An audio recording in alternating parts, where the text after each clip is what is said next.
Kids fear her. Parents warn their children about her. And now Hollywood has made her a star. A thin white face, flowing black hair, and shrieks that can drive a person mad. If you hear her cries, you better find a place to hide. This week's episode is La Llorona.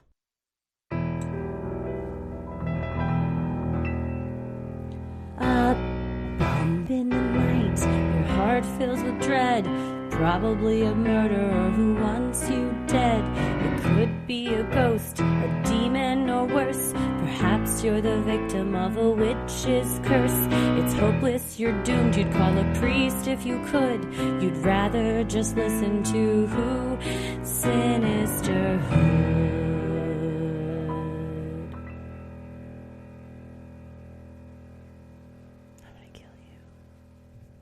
I screamed at my boss today in his face.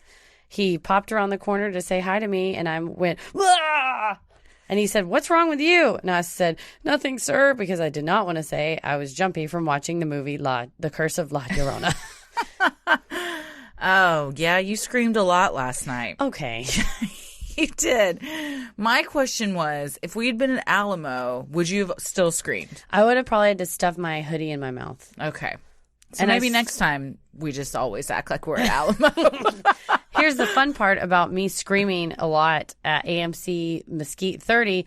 Nobody cares. It's Christy said. I did. I cared about everybody in that theater. It's anarchy, you said. Good Christ. Repeatedly. It was. And we will do our movie review and our experience at the of end. What happened at the end of this episode.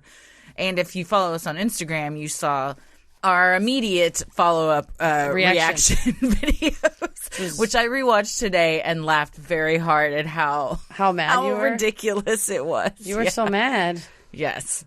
I have very particular, I find, but also normal requests when I go to a movie theater. All right. That's picky. What are they?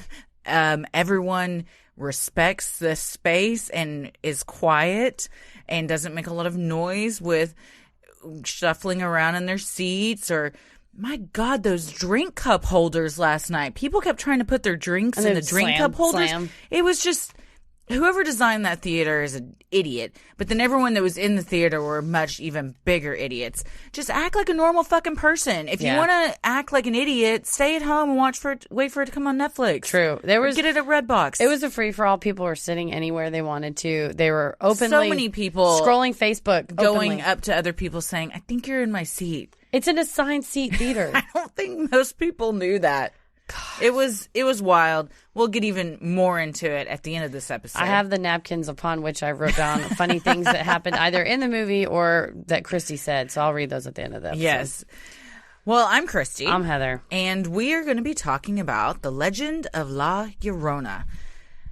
Do you have any childhood? Did your parents ever tell you as a child, be careful if you don't come home at curfew, such and such is going to get you? Classic Nancy McKinney quote is, well, if you do that, the boogers are going to get you. The boogers? Yeah. Your own? No, I think it was a the boogeyman? Slang term of the boogeyman. Yeah. So come over here. I don't want the boogers to get you. In Nancy's world, boogers, there were a group of them. Yeah, they traveled in a pack, which that's kind of scary. That is very terrifying. What, you call it a murder of crows. What do you call it? A booger. A booger. It's a nose full of boogers. I don't know. Yeah. A booger is a gaggle of boogeymen. Yes. Boogers. Yes. The boogers. Also, fun new CW show. Is it? The boogers now? No, it should and it's be. Just like I just always imagined him as, looking like the Hamburglar kind of with the mask on and the striped shirt and sneaking around trying to snatch up kids and put them in a bag. That's creepy. Yeah. I don't think I had one. My parents were their own boogers. Oh, really? Like if you fucked up, it was like... Well, I disobeyed quite a bit as a teen. You were a wild child. So I was a wild child, and I would get grounded quite a bit. Oh, yeah. So that was mine. It was, if you don't come home on time, then guess what? You're not going to go out for the next week. And that was enough. My social life being affected was the most terrifying thing I could think of. So you're like, no, I can't. No, yeah. Yeah. So I wouldn't do it. But, well, some people have been warned about La Llorona as... many times. So let's get into this. The legend of La Llorona has been part of the Hispanic culture since the days of the conquistadors and can be found in Latin America as well as the central and southwestern regions of the United States. La Llorona is described as a tall, thin, beautiful young woman with flowing black hair. She is believed to be the spirit of a mother who, in a jealous fit of rage, drowned her 2 boys and is now forced to spend eternity searching for them. She is said to be seen at night, roaming the rivers and creeks in a white flowing gown, wailing into the night, looking for her dead children. So the idea of this ghost is pretty scary. Very and tragic and sad. Super sad, and it's a person motivated by grief and motivated by loss and sadness and screaming, which is always the scary and part. anytime a parent drowns their children, that's a sad thing to happen. It usually is stemmed from very deep despair and Yes. disturbance. And so, the natural result is also you regret. And now And then you're unsettled. Your spirit's unsettled. stuck in purgatory for the rest of eternity to Wander the try streets. and resolve your sins. Well, depending on the part of the country in which you grew up, there are several variations of the La Llorona legend. One story goes that a woman named Maria, the daughter of a poor peasant family in a local Mexican village, was a legendary beauty, admired by men both rich and poor. During the day, she would spend her time in her humble village, but in the evenings, she would visit the local bars, dressed in her best white gown, and soak up all the male attention. The children's book that I accidentally downloaded to research for this did not mention her going to the bars. It left that part out? Conveniently left that part out. They What was said, she doing instead of going to the bars? She would go to the town. Going to PTA meetings? Yeah, she would go to the town to buy goods and Bake cookies for Yes, the kiddos? She was shopping. Maria's 2 young boys made cavorting around town difficult. One day, the children were tragically found drowned in the river. Some say the boys drowned due to Maria's neglect, while others believe they died at the hand of their own mother, who blamed them for not being able to live the carefree life she craved. A bit of a, if I may, Yes, please. Casey Anthony situation. That's exactly what Tommy said. There you go. He said we got a little Casey Anthony on her hands If the here. first one is if that's the first legend, yeah, Yes. that was the prosecution's the crux of their argument. Was that she wanted to live a carefree life. I 100% believe that argument. Just side note. Yeah, I have not. I watched some of the trial footage, but I have not done a deep enough dive, so I will withhold judgment. I 100% think that she killed that little girl. Yeah, she probably did. Or was involved in it somehow. Somehow. Someone else might There have was been evidence in the involved trunk. too. Yes. Oh, God, yes. Well, in another variation of the legend, Maria was a kind and loving woman who fell in love with and married a wealthy man. While their marriage was happy in the beginning, with her rich husband showering her with gifts, things began to change after she gave birth to their 2 sons. Suddenly, Maria's husband was no longer interested in her and started drinking heavily and sleeping with other women. He would abandon Maria for months at a time, leaving her to care for their young boys all by herself, and when he did return home, it was only to visit their children. This is the version that's in the children's book. Wow. Well, I guess it's a cautionary tale to children. Don't stand in the way of your parents' love. Yeah. We tell you, that's what we preached to Ella from day one. You're We like, said, do not "Listen. mess up our marriage. Listen here, kid, all right? This isn't about you. As legend has it, one evening Maria and her 2 children were walking on a path near the river when a horse-drawn carriage rode by, carrying her husband and a beautiful and much younger woman. The carriage stopped, and while Maria's husband spoke to the children, he completely ignored her. This is exactly This it. is the book? Yeah, This look, is the there's a book? What's picture the of book called? It is called, I think it's called The Legend of La Llorona, and it's very beautifully illustrated. And the illustrations are a little bit like a Maurice Sendak book. Oh, my God. I don't know how I feel about those. They're a little creepy. Yeah. Ugh. Well, We'll have to post we'll one. post some pictures on Instagram. As the carriage rode away, Maria flew into a blind rage, grabbed her children, and threw them in the river. As they floated away from her downstream, the reality of what she had just done came crashing down. Desperate to save them, she ran down the riverbank, but sadly, it was too late. Grief-stricken Maria mourned her boys day and night and would walk the riverbank in her white gown searching for them, hoping and praying they would come back to her. And this is, again, another variation on the legend. Some of them it's her actually walking. Some of them she threw herself in. Other times she tried to grab him and slipped and whacked her head. So we got all kinds of... There's a lot of variations. Overcome with guilt and sadness, Maria refused to eat and grew thinner and thinner until she was just skin and bones, unrecognizable from the beauty she had once been. Maria eventually died on the bank of the river in what had become a tattered and filthy white dress, a shell of the woman she once was. Shortly after Maria's death, locals began to report seeing her restless spirit walking the banks of the Santa Fe River, crying for her children.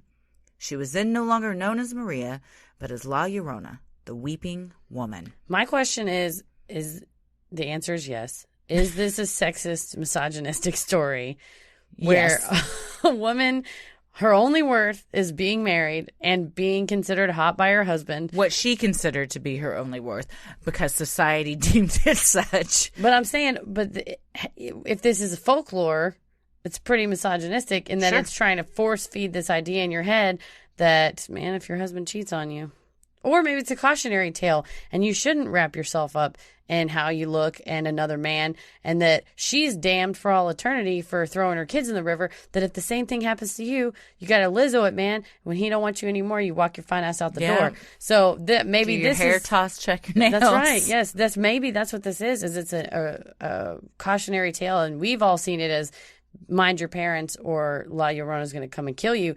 But also maybe we should inspect it further and say, hey, if your husband cheats on you, fuck that guy. Yeah.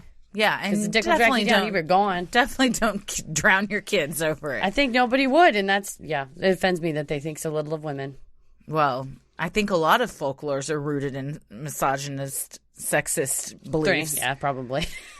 I mean, look at Goat Man. It's not Goat Woman. It's true. You know what? Slender Man. They're all men. That's mean. What the fuck? What the hell? I mean, I guess so we finally have a woman. Well, we have the white lady of White Rock Lake. Yeah. But none of them are the feminist leader in urban legends that we need. Yeah, we need a badass feminist leader urban legend. Send them in, you guys. I know you've got one. The fun thing about urban legends, anybody can create one. You just make it up. That's what it is. So you're saying we need a crowdsource of strong feminist urban legends. I say we get this started.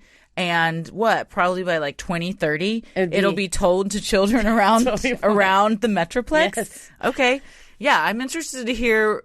We can piece some things together from different listener suggestions and create what I'm going to go ahead and say is going to be the best urban legend that the world's ever seen. The greatest folklore ever told. Okay. I agree. I'm very excited Challenge about this. accepted.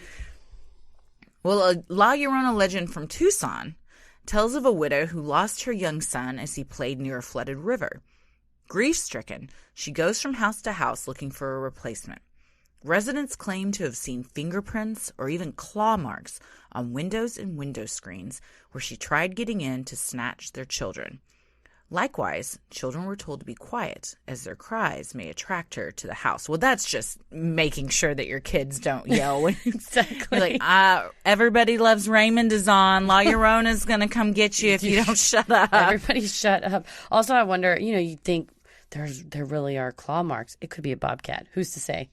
A bobcat was at my niece's school the other day. They had to do a lockdown. Oh, my God. Yeah. For all the reasons to do a lockdown, bobcat, number one, I would choose. All the kids had to stay. It was the opposite of a normal lockdown, and all the kids had to stay inside because my sister-in-law and my nephew were outside setting up for something at my niece's school, and they were the ones that spotted the bobcat. Oh, my gosh. Yeah, she took a bunch of pictures of it. Those things are vicious. They will attack you and your kids, much like La Llorona. Oh, God. Another account in The Mexico I Like, a book by J. Frank Dobie, claims a woman drowned her daughter and was then burned at the stake. Restless, her spirit wandered the rivers and seashores of Mexico, looking to recover her lost child. This sounds like an old witch tale. Yeah.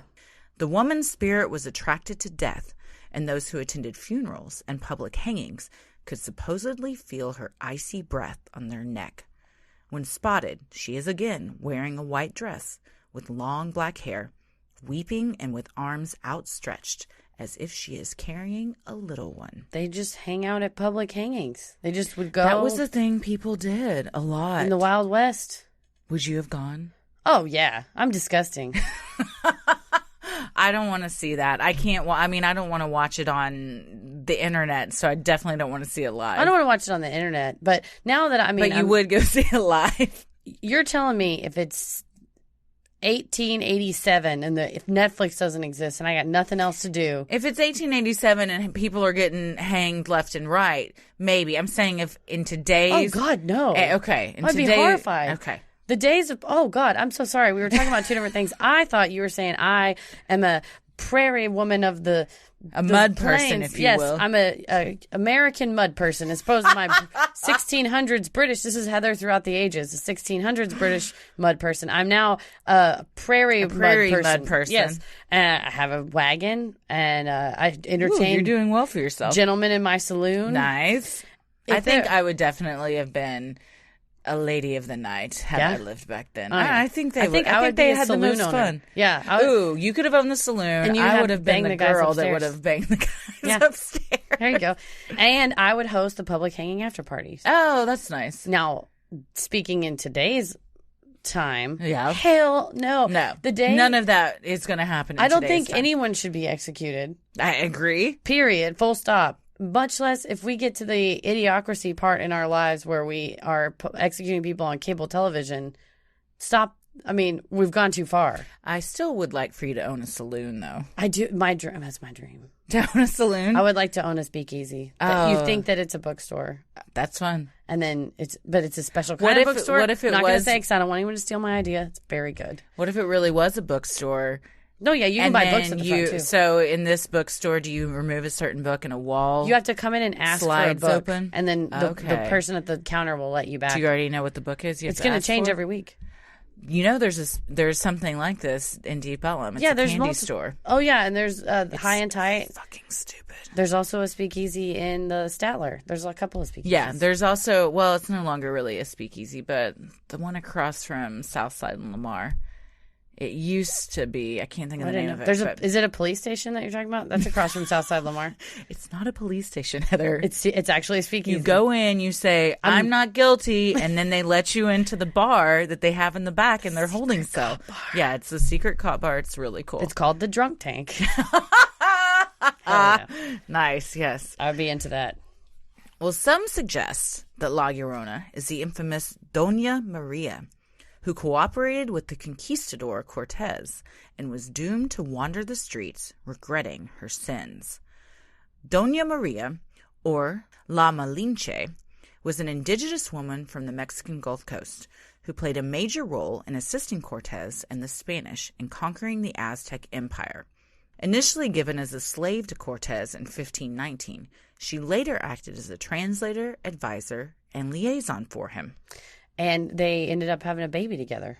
So this is what we call the Stockholm Syndrome. Yeah, a little bit. And I think at first this is way far afield of what we're talking about today, but there's a lot of research on she was a slave. Was she just doing all of this? And the accidental byproduct was the fall of her entire empire, but she was really just trying to stay alive. Or did she really fall in love with them? So there's a lot of questions. But she's sort of known as this Benedict Arnold's sinister figure, from what I could tell in my research. Wow. That she, in the 1590s, a couple 1519. Well, I'm saying in the 1590s, later on, people would say, "Oh, you're going to hear that spirit. It's Doña Maria. Don't you know who she was? She's the reason why we got conquered. Why the Aztecs got conquered." Interesting. Well, the Spanish campaign against the Aztec Empire was over August 13th, 1521, with lives lost and lands conquered, with the help of Doña Maria. Whichever version you may have been told, La Llorona is rumored to be seen on the bank of a specific river, sometimes the Rio Grande, or whatever river, lake, or body of water is nearby. In some versions of the legend, she's seen wandering a highway when it rains. Yeah, it was interesting. This book it's not a book, it's just a really long article about all the sightings and stuff that were gathered in the American Southwest, particularly in southern Arizona.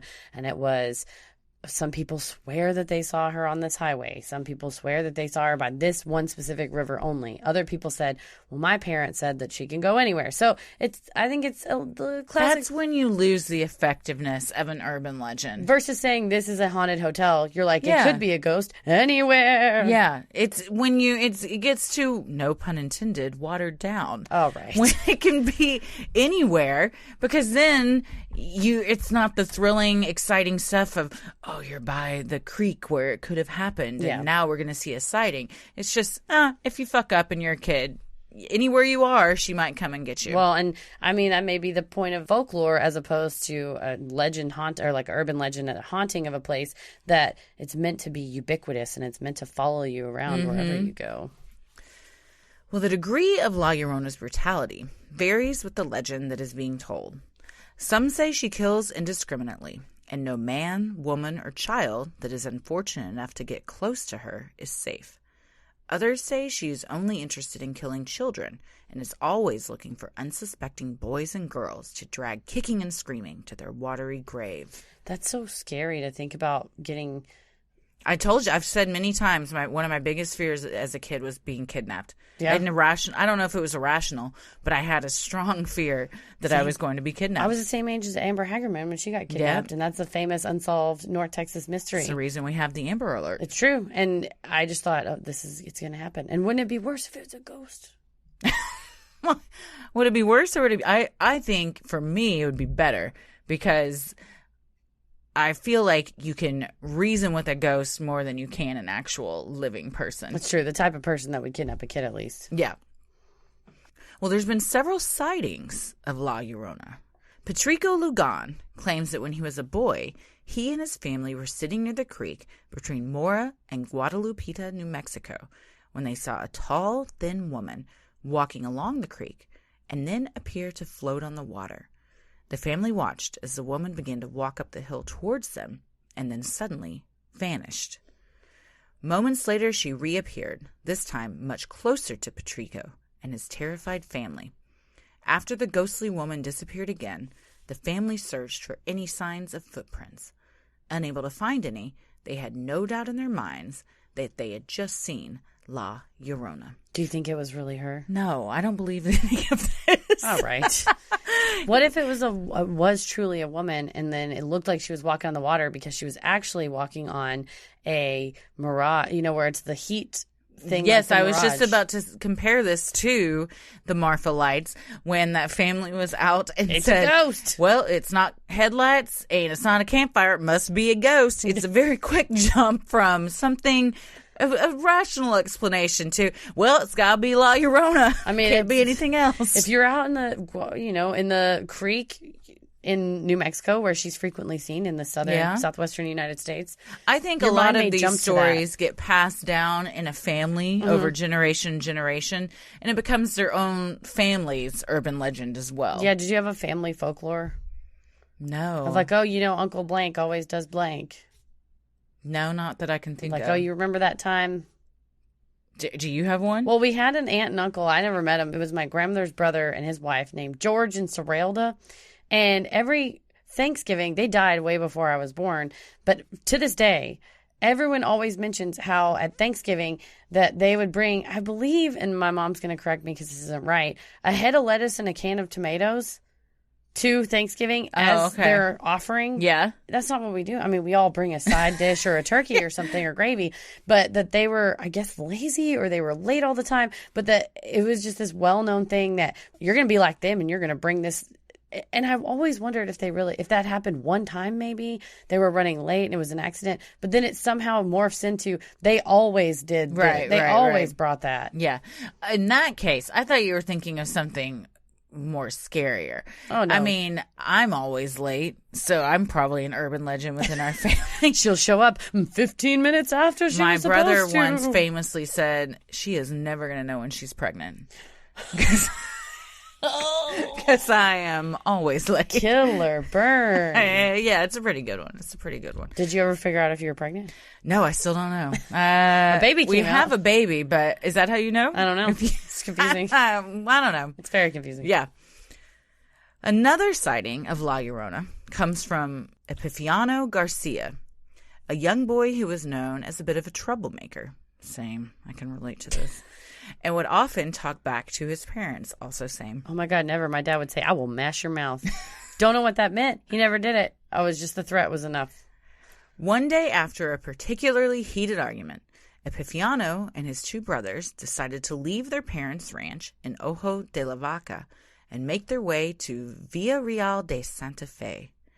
As the three brothers rode along in their wagon, a tall woman, dressed in all black, with a black net draped over her face, suddenly appeared on the seat between two of the brothers. That is horrifying. I'd throw right off the wagon. I would scream and probably fall right off. Yeah, you wouldn't have made it. I'm the jumpiest person alive. That I know. You jumpy. really are the jumpiest person that I know. The haunting apparition sat there in an eerie silence until Epifanio finally turned the horses around and started heading back home. It was then the woman finally spoke, saying, I will visit you again someday when you argue with your mother. This is kind of just a baller move. I bet you it was the mom's friend, and she had her dress up and was like, Yeah. Jump up on the wagon. That's why you always leave a note. Yep, exactly. This is a very smart move. It's Arrested Development style. Yeah, this is where they got the idea for that episode, Yeah. that whole character line. The frequency of La Llorona's appearances vary. According to some, her cries can be heard at the same time each night. For others, she returns to the same riverbank once a year on the anniversary of her children's death. Like many legends, La Llorona is a folklore with a message. It is a cautionary tale for children, encouraging them to heed the instructions of their elders, a warning to spouses to remain faithful to one another, and a message to parents to keep their children close. So she is for everybody. She's a benevolent figure. And in Everyone some cases, can relate. She brings us together. it's true. And in some of the ones that happened in Tucson in the other woman's article, she led people to treasure.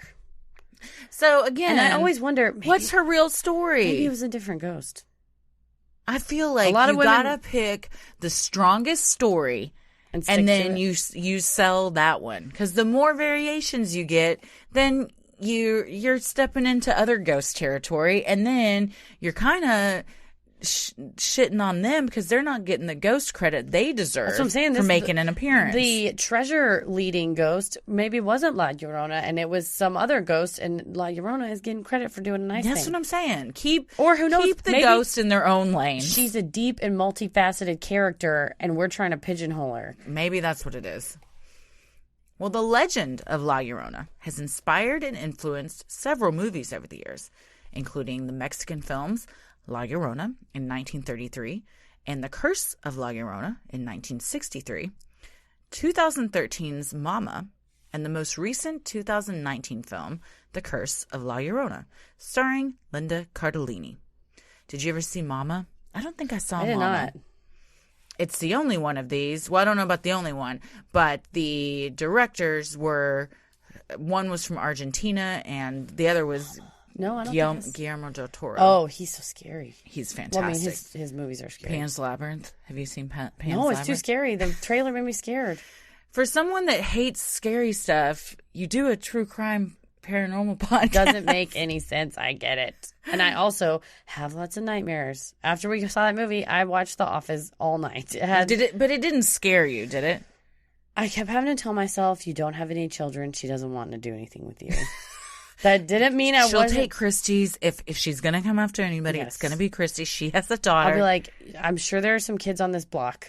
Go get She them. could have taken any of the kids in that theater, and I would have been happy. I would have stood up and applauded her efforts. I know. I'm surprised none of the parents were like, look up there. That's about to happen to you. Actress Patricia Velasquez, who plays Patricia Alvarez in the movie, said in an interview with Bustle magazine that while growing up in Mexico, La Llorona felt quite real, and that her parents would use the threat to make sure she did what they asked. She said that she grew up in Mexico. She's born in Venezuela, grew up in Mexico, and moved back to Venezuela. And that she heard about La Llorona when she was 5, but then there's another La Llorona-esque figure that has a different name in Venezuela. I'm like, oh, you got to worry about Do you think they're friends? They're probably friends with Slender Man and Goat Man. They're all friends. It's like the They have a Avengers. but- conference. Yeah, it's like Marvel Universe. They all know each other. Eventually, they're all going to meet up in some crazy-ass urban legend, Conjuring, creepypasta. Conjuring universe. Annabelle's in there. Yeah, And they all know each other. Also, Arrested Development tie-in, because this actress was Marta Yes. in Arrested Development. Yes, she was. Well, according to Patricia, half the crew that worked on The Curse of La Llorona believed the house they shot the film in was haunted. Patricia said, I think La Llorona was just there making sure we were doing right by her. Patricia also said she loved the script because of, quote, how respectful it was from the point of view of the entity, and that she loved her character. Despite this, many have criticized the film for being culturally insensitive, pointing to how a white woman was cast as the lead and a white man was cast as Father Perez. I just would like to say I was incredibly offended by this movie because they charged me money to see it. And it was rude. Yeah, it should have been a free screen. It should have been like, or if I ran a stop sign or something, it was community service. It was more of a punishment to watch it, honestly. I feel bad. People who are listening probably want to go see it. It's a fun horror movie. I screamed. I don't think it was fun. I don't think it was a horror movie. I screamed a bunch of times. Yes, you did. I was and not people in once the audience scared. were high-fiving each other and having a good time. Well, they were all a bunch of big fat idiots, all too. right. In another problematic move, Warner Brothers sent Mexican healers known as curanderos or curanderas to perform rituals known as limpias before some screenings. A traditional limpia is a sweeping of an egg, plants, herbs, oils, sound, prayer, and laying of the hands over the body. They are a spiritual cleansing and balancing of the body, mind, and spirit, and are meant to promote a sense of good health and positive mental attitude, as well as clear emotional obstacles, confusion, and stagnant and negative energy stuck in the body. You mean it's not a ghost fighting mechanism like it was used in the movie? I don't think so, but it does sound very nice, and I'd like to have one. I'd like to have one performed on me if I ever go through it does something sound very lovely. traumatic. I will say, if you're listening and you want to see the movie, we're not really going to spoil anything because everything's in the trailer. Yeah. If you've seen the trailer, you've seen the movie. Or if you've Ever read seen anything about this, I mean, everything that I guess not everything that we've talked about already is in it, but yeah, it's all pretty much in the trailer. And they lay it all out in the trailer. when you've seen a horror movie before, you know how it's going to end. Yeah. Well, San Diego-based curandera Grace Sesma was emailed by a publicist from the film asking for her services. She ignored the message at first, but published the email online once she saw photos of limpias being performed before screenings. It was pretty stupidly worded, and it said something like, hey, we're really excited to promote this new film, and we think your services would be a great fit. Email me back if you're interested. And you know that was sent to 100 other people. Oh, absolutely. It was just a stock email. Oh, man. Sesma called the stunts quite shameful and warns that they heighten the fear factor around a traditional practice and commodifies and exploits our culture just to get people to see a movie. Tonita Gonzalez, an internationally known curandera based in Albuquerque, New Mexico, called the promotional limpias an outrage and an appropriation of Mexican culture, adding, the limpia is a cleansing that helps people see the holy that's within them. To use this to promote a movie is disturbing. On the other hand, LA-based healer Miguel Franco performed some limpias for audiences as well as attendees of screenings and press junkets, and described the experience as, quote, overwhelmingly positive. Franco was pleased to be able to share his gift with people that wouldn't normally seek him out, such as influencers and the media. Well, I just envision people who want to do it is fine, but it's... Is it necessary? No, and I think it's not... He's maybe doing it for the right reasons, but Warner Brothers was not doing it for the right reasons. They were doing it as a publicity stunt. They were doing it as, look at this weird, wacky thing. And it's not a weird, wacky thing. It's someone's culture. It's someone's practice. It's someone's heritage. And it's not it's not like having a snow cone stand out in front and giving out a free thing before you go see a movie. Right. I think the curandera who said it was commodifying it is correct. It's not a free gift that you give out at South by Southwest, which is where he performed some of them. Right. But I mean, if he wants to go and do it, that's fine. But I think the true motivation behind the studio doing it was not a fun, pure thing. No, I agree. Also, I want to say that even if I'd been given a snow cone before last night's movie, I still would not have liked it. Hot take. Warner Brothers also hired curanderos as consultants to make sure the curandera in the movie was portrayed accurately. So, little spoiler, there's one in the movie. I think he's in the trailer. I'm not sure. But Sesma points out that limpias are meant to be performed on someone who has suffered an extremely traumatic event, and not simply to protect someone from being scared at the movies. Yeah, and it's not exactly how they use it, is not to heal the children or the mom of her traumatic experience. They're using it to get La Llorona to not come in the house. Yeah, it's more of what you would see like a demonologist do. Also, he's using eggs and rubbing them around the door frames and things. And the little boy even says, "Were you just going to rub eggs all over our stuff all day?" It's like, all right, kids. So again, it's kind of culturally insensitive that he's mocking it as well. Yeah. A professor at the University of New Mexico who hosts an annual conference on curanderismo, the practice of using plants and herbs to cure physical ailments, points out that traditional healing has nothing to do with ghost hunting, and said, "Whoever put this promotion together likely has no idea what they're doing." That's probably a safe assumption. Accurate. Professor Andrew Chestnut of Virginia Commonwealth University, a scholar specializing in spiritual practices in Mexico, warns against the, quote, reprehensible and harmful nature of the promotion and moving. Associating a traditional cultural practice with a horror movie would, according to him, serve to further stigmatize curandissimo as something to be feared. Chestnut went on to say that this is an especially dangerous prospect given the climate Mexican immigrants are currently facing. And that's true. You don't want to say this person's alternative medicine, which ultimately that's what it is. And they Sure. said that it started because people didn't necessarily have access to healthcare or chose on their own that they wanted natural healthcare. Yeah. And that's pretty much what this job is. And They didn't want traditional Western medicine, which I totally get. well, and it's then you're turning it into via this movie. I had no idea going in what a curandero was. And Right. then coming out of it, you think, oh, it's a ghost hunter demonologist. Sure. So when you say, someone says, well, I'm going to go to a curandero because I've been having problems, you think, oh man, their fucking your house house is is haunted. haunted? No, we must disabuse everyone of that notion that Right. this is actually a practice that's supposed to promote mental health, physical health, ailments, and it's not at all a ghost hunting thing. It's like what we talked about in the last episode.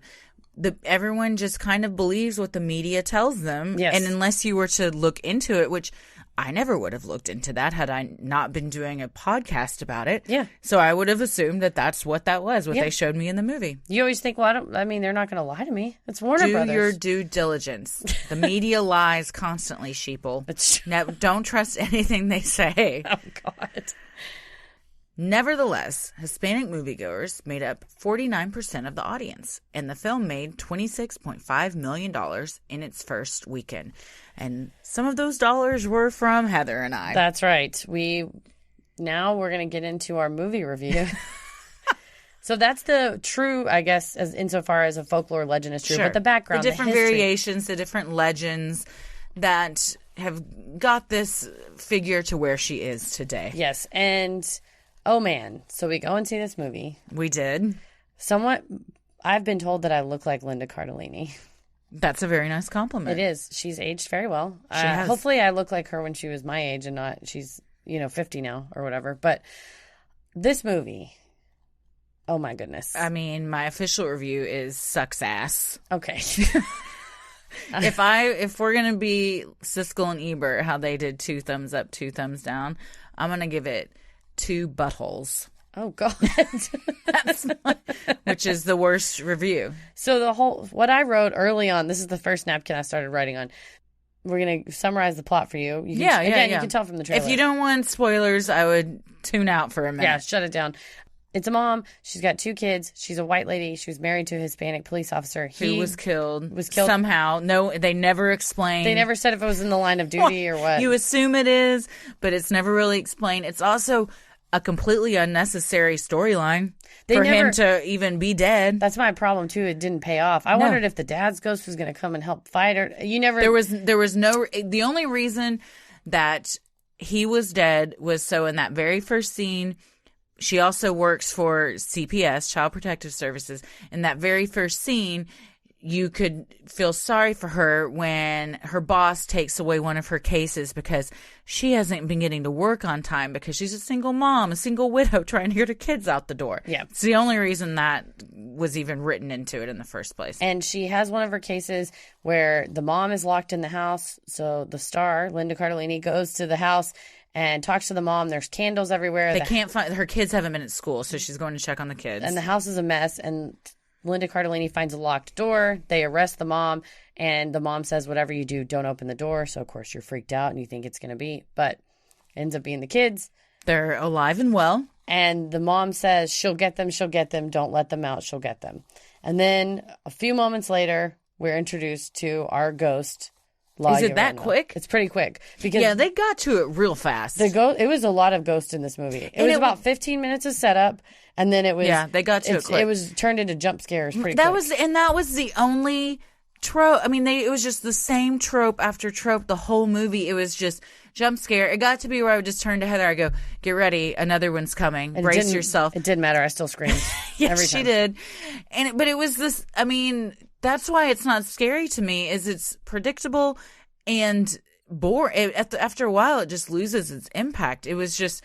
creak, floorboards creaking. Oh, big, gross, black-haired lady with black shit coming out of her mouth is looking at you. She did look like a juggalo. Her face was white with black paint all over it. I told Heather in the movie, it's like those things that people used to send you where it would be a picture and it'd say, how many things can you find wrong in this picture? And you'd be staring at it for a minute before this crazy thing would jump out at you and go, "Rah!" Which I hate. I'm like you with those. I hate those. I do not like being scared like that. I like the internet videos where people fall down watching those. I burst into tears once watching one. But that's what it was. It was just 2 hours of that, basically. As far as haunting, she sneaks around. She loves to run at people while screaming. And she... It was really obnoxious. The worst thing was she came in Linda Cardellini's master bedroom and threw papers and clothes all over the floor. I do that to my own bedroom. Nobody comes into my... Don't do it to somebody else's I make my own bedroom a huge mess. Oh, and also... Well, should we say? The boys die. So the boys died, and they think that they get drowned in a river. They think the mom did it. Not Linda Cardellini, the mom that Patricia had locked her kids in the closet. And so she gets arrested, but then she's released because there's not any evidence to hold her. And throughout this time, Linda Cardellini's kids have been visited by La Llorona. And one thing that I didn't see in any of our research that they put in the movie is when she grabs their arms, she leaves these horrible burns on their arms. I think that was a plot device because they needed to be able to show that they had visited and kind of have proof. Yeah. So then when they went to the curandero, he said, "Oh, I know what that is. I recognize the burn on your arm." Yeah. Some fun things that Christy said throughout. Oh, my God. You said, quote, "No one in here has seen a movie before. Is it everyone's first time?" It was. That's how everyone was acting. Everybody was acting like they were in their own living room. And newsflash, we were not in anybody's living room. We were in a movie theater. Yeah. And then you also said, as Linda Cardellini tearfully locked her kids away to keep them safe from the ghosts, you said, "The lack of emotion I feel for this is pretty remarkable." It made me laugh so hard. Because the character development was nothing. You didn't feel connected to any of these characters. You didn't give a shit what happened to them. And even the kids. I am a mom. I should care what happens to these kids. I didn't care if that little girl got drowned in the bathtub. You usually get really upset. I do. And it would have taken a lot for me to get emotionally upset in this movie because it was very distracting, everything that was going on around me. So I wasn't really invested in it. But also it just sucked, and the acting sucked. So I wasn't... Maybe I have lower standards.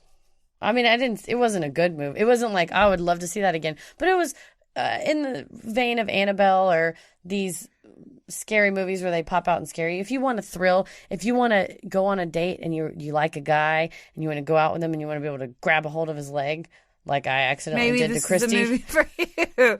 Maybe this is the movie for you then. So I will say it did a little bit set up the folklore at the beginning, but largely the focus was not on the folklore. It was a 1973 era, and it focused more on this white lady.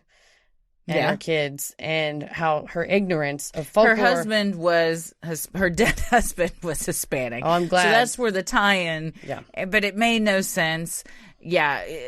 I don't know why they didn't think just what have a Hispanic woman in the lead. got Linda Cardellini and the kids attacked was their mother's ignorance, frankly. Yeah.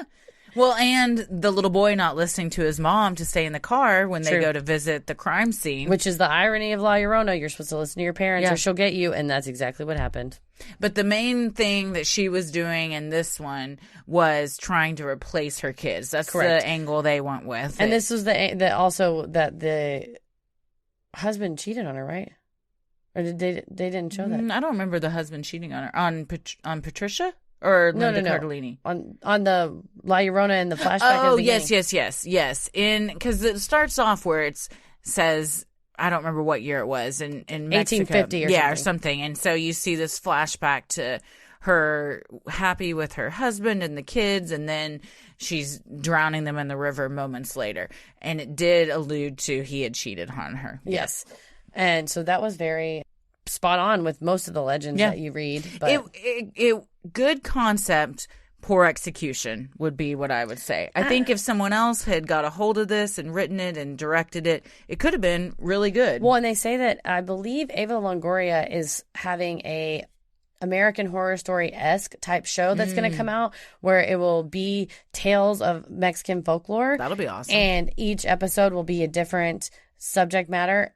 And that this will be the first episode. La Llorona will be the first episode. And I so wanna see hopefully it. somebody who grew up with the legend and maybe could handle it in a little bit better way. Yeah. It will be, it's good source material. I think it's a good folklore in that it teaches you a lesson and it's a cautionary tale. And frankly, it could be pretty scary for the ghost to come screaming at you. But when they showed her face too many times, it just looked like a lady in a costume. The And- makeup wasn't good. No, and all I could think was, in October, we're going to see 10,000 Oh, La yeah, Lloronas. That's for going to sure. be, because it's an easy costume. You get a white dress, paint your face white, do black tears, yellow contacts, done. Black wig, done. Yeah, black wig, yeah. So I think that and then the biggest laugh is when they do a flashback and they show Annabelle. The priest says something like, I've dealt with things before.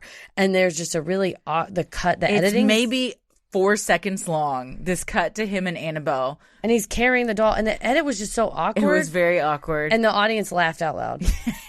There was also a very, very slow montage of where at the end, the curandero and the family are setting up the entire house to essentially get rid of La Llorona. And it's just like, usually montages are quick and exciting. And this was so slow, and it had these weird like fade to blacks through each scene. It was bizarre. And Heather turns to me and she goes, is this a trailer for the movie? In the movie? It was so weird. It was so bizarre. It was so weird. Very weird.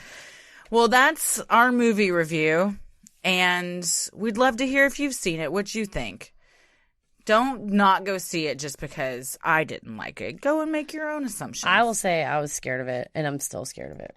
I could not have been less scared of it. I've been more scared of just, I try to think of something so not scary. Two other things that you said in the movie. One, it's all a joke. And the last thing you said as the credits rolled, you said, I hate everyone in this theater in their own special way. And that summed it up. Yep, that was, I will never go to another theater that is not Alamo Drafthouse. We tried to go, but it was sold out, so we were forced to go to AMC. But we did it for the show. We did it for you guys. We hope you enjoy this episode. Even though we're not going to become a movie review podcast, but I will tell you what I thought of Avengers Endgame. Here's the best part of it. At the very end, I'm just kidding. Obviously. Oh, God. Obviously You not. get death threats. No. Go see that, though. I cried so many times. So what do we think about all this? Well, I think it's a good legend. There probably was tales of tragedy as there are, back, way back. And then, like you said, it's told down in families. And year over year, it's obviously going to change. But at the end of the day, the core message of be faithful, be true, listen to your parents, be respectful.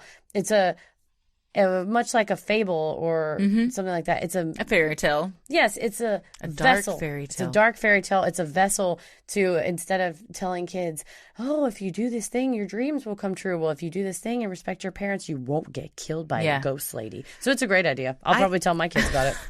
I honestly find those things very problematic. What, fairy tales? Not fairy tales, but just even parents saying, well, if you don't behave, Santa's not going to bring you anything this year. Using these things that we fully well know are not true to try and instill fear into our kids to act a certain way, when just be like good, honest parents to them. You should be a good person. If you don't behave, guess what? You're not going to go out tonight with your friends. You don't have to say they're going to get drowned in a river down by your house by some ghost woman. Think of how effective that would be. I guess it's effective, but It's a shortcut. You also you lose. I think you lose a lot of respect as a parent by your kid, and probably they're going to be in therapy one day telling the therapist about it. I feel well adjusted, and I still fear that the boogers are going to get me. So I think, depends on the story, maybe. Sure. Well, many of you have asked if we have a Patreon where you can donate to the show. We do. Our show will always remain free, but if you wish to donate to help offset the cost of making and hosting the show, you can visit www.patreon.com/Sinisterhood. You can get some sweet perks like Patreon-exclusive content, a Sinisterhood sticker, membership to our exclusive Patreon Facebook group, a special shout-out on the show, and a monthly bonus minisode, which we just recorded yesterday that'll be coming out for our patrons. A very interesting topic. Yes. Anna Delvey, the hipster doofus, to quote Kramer, that tricked a bunch of Manhattan socialites into thinking she was one of them. And tricking some banks into giving her money. Yes, a lot of them. Well, we're doing an iTunes review contest. We currently have 461 reviews on iTunes, and if we can hit 500 reviews or more by Memorial Day, which is May 27th, we will stay at the Adolphus Hotel for one night. It is the most haunted hotel in Dallas. Christy and I will do some live videos on Instagram as we do that. As you can tell, I was terrified just by watching a... We'll have separate rooms. Okay, no, we won't. I'll go home. You're staying with me, and when I've been to this hotel. The only time I've been there, I had a paranormal experience. Jesus Christ. So there's a good chance. I mean, I'm batting 1,000 already. So I guess go review us on iTunes so I can go and stay in a hotel. I think there's a good chance we're going to hit it. We've already had about 20 more since we first started this. So thanks a lot. Got about a month to get 39 more. Everybody that reviewed, thanks for that. Great. Well, the best thing you can do to help us grow is like, review, and subscribe on iTunes or wherever you listen to your podcast. And tell a friend who you think would like us to check us out. It means so much to us and really helps small podcasts like us get more exposure. You can also follow us on Instagram and Twitter at SinisterhoodPod and like us on Facebook at Sinisterhood. We also have a Sinisterhood fan group that you can join on Facebook that's a lot of fun. Heather, where can you be found on the internet? You hit me up on Instagram at HeatherVSTheWorld or on Twitter at MCKVersusTheWorld. And what about you? I am on Twitter at Christy or GTFO and on Instagram at Christy M. Wallace. And don't forget to stick around after our sign-off to hear some of your Patreon shout-outs. Yes. As always, the devil rules the airwaves. Keep it creepy. So here are your shout-outs.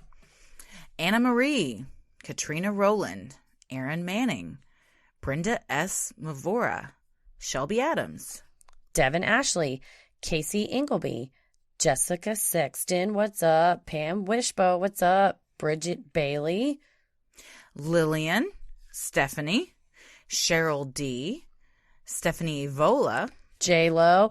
J-Lo. That's J. We know you. Oh, Thanks, J-Lo. Erica Nelson, Amanda Lynn, Amanda E, Casey Gale Whitaker. Thank you so much for all of your questions on the Q&A. Yes, definitely. Debbie Benson, Carrie King. That's a fun name. Paige Clarkland. That sounds like a fun Place amusement to go. park. Yeah. I would go. 10 out of 10 would go to Paige Clarkland.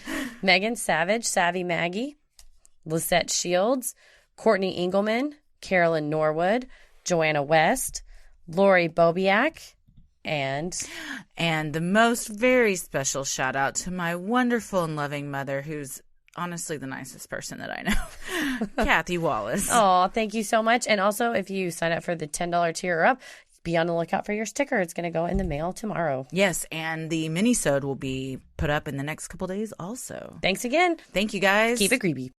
Say